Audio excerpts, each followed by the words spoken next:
अस्सलाम वालेकुम, कैसे हैं आप सब लोग। उम्मीद है सब ठीक ठाक होंगे, खैरियत से होंगे। तो जो नहीं ठीक है अल्लाह पाक उनको भी सेहत दे, तंदुरुस्ती दे और हर बीमारी से महफूज करे, आमीन सुम्मा आमीन। तो यहाँ पे सुबह के बजे हैं 7 और मैं बना रही हूँ नाश्ता। और आज मैं जो है वो प्याज़ों वाला पराठा बना रही हूँ।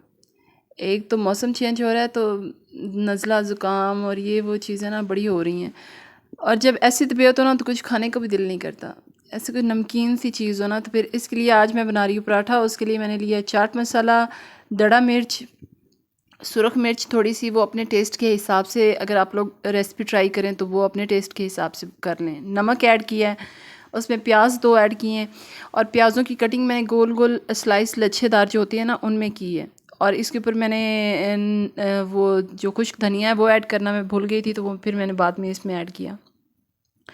और उसके बाद मैंने जो रोटी है वो गोल शेप में बेल ली है, बेलने से सॉरी बेलने से मैंने बेली है रोटी। और उसके ऊपर मैंने घी लगाया थोड़ा सा हल्का सा, और साथ ही साथ फिर मैंने प्याज जो है वो उसके ऊपर स्प्रेड किए हैं सारे। और ये आप लोगों को जितने पसंद हो वो आप लोग उतने करें, और दरमियान से कट लगा के इस तरह रोल रोल मैंने इनको शेप में राउंड किया है। ये ऐसे लच्छेदार ना, जैसे लच्छा टाइप पराठा होता है उस तरीके से बन जाएगा। तो यहाँ पे मैंने ये बनाई हैं 3 रोटियाँ, जो कि एक मैंने अपने लिए बनाई है और 2 मैंने घर वालों के लिए बनाई हैं।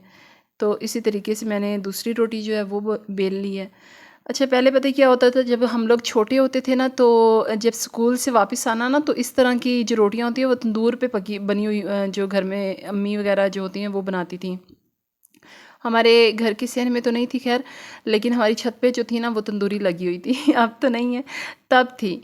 तो मेरी अम्मी वहाँ तंदूरी पे लगाती थी रोटियाँ, या फिर तंदूर से जो भाई थे वो बनवा कर लाते थे। और वो इस तरह होती थी कि वो जो ये मसाला सारा है ना वो आटे के अंदर गूंदा जाता था, और इसको कहते थे मिस्सी रोटी।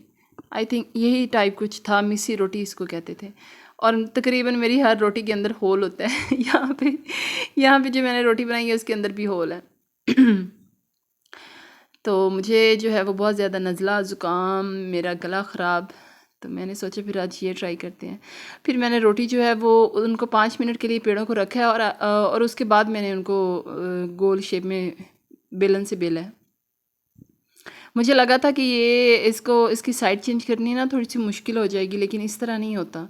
ये बड़ी इजीली इसकी साइड जो थी वो चेंज होगी, और ये इतने मज़ेदार लगे थे कि मेरा इतना टेस्ट ख़राब हुआ हुआ था ना ज़ुकाम की वजह से, मुझे ये बड़े अच्छे लगे। लेकिन यहाँ पे मैंने घी इसके ऊपर लगाया, लेकिन मैंने अपने लिए जो बनाई थी वो खुश्क थी, लेकिन वो फिर किसी और ने खा ली और मुझे फिर यही घी वाली खानी पड़ी तो एक रोटी मैंने जो है वो प्याज़ों वाली बनाई है, और दूसरी फिर मेरे नाना बुआ आ गए थे तो उनके लिए फिर मैंने जो दूसरा पराठा है वो बनाया, और तीसरा फिर मैंने जो है ये बनाया। ये तो मैंने इस तरीके से बनाया। अगर वैसे पहले हम लोग जब छोटे थे ना, तो तंदूरी से हटकर अगर कभी बनाए घर में, तो वो 2 रोटियाँ छोटी छोटी बेल के दरमियान में ये मसाला रख के, और फिर ऊपर से दूसरी जो बेली हुई छोटी सी गोल रोटी होती थी वो रख के, और फिर उसको रोटी बेल के तवे पे ऐड करते थे। वो भी अच्छी लगती थी, लेकिन ये भी अच्छी लगती हैं, जो तंदूर वाली होती हैं वो भी अच्छी लगती हैं तो इनके साथ क्या होता था उस टाइम ना, लस्सी होती थी, लस्सी या दही दोपहर के टाइम। तो लेकिन मैं यहाँ पे जो मैंने ये पराठे खाए वो चाय के साथ खाए, क्योंकि पहले जो है तबीयत बड़ी ख़राब है तो लस्सी के साथ तो और ज़्यादा ख़राब हो जानी थी।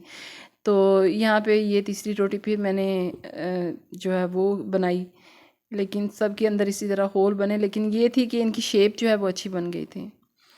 तो आप लोग भी इसको ज़रूर ट्राई करना, ये बहुत अच्छी लगती हैं खाने में। तो यहाँ पे जो है वो फिर मैंने ये रोटियां बनाई हैं, और एक जो करसब की रोटी थी वो बनाई, और उसके बाद फिर मैंने किचन की सारी सफाई की, दूध गर्म किया, चाय बनाई। मेरे बारे में बड़े लोगों को गलत फहमी होती है कि मैं जो हूँ ना वो काम नहीं करती, तो जिन जिन लोगों को है वो मेरे व्लॉग देखें, उनको पता चले कि मैं कितना काम करती हूँ। मैं बहुत काम करती हूँ और अच्छा खासा काम करती हूँ घर का।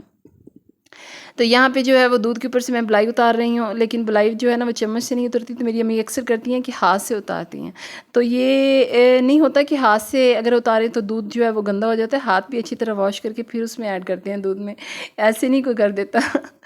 तो यहाँ पे जो है वो उसका मलाई जो है वो मलाई उतारी है, क्योंकि हमारे घर में अक्सर देसी घी बनाया जाता है मलाई का।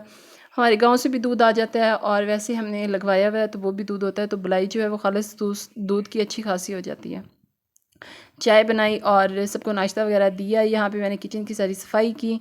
मुझे ना बड़ी उलझन होती है अगर किचन गंदा हो और मैं खाने बैठ जाऊँ ना, तो बाद में जो मुझे बड़ा उलझन होती है। तो इसलिए सबसे पहले मैंने किचन की सफाई की और फिर मैंने जो है वो अपना नाश्ता किया, सारे काम ख़त्म करके। तो ये था मेरा आज का व्लॉग, आज की रेसिपी। मुझे उम्मीद है मेरा आज का व्लॉग आप लोगों को अच्छा लगा होगा। अल्लाह हाफ़िज़।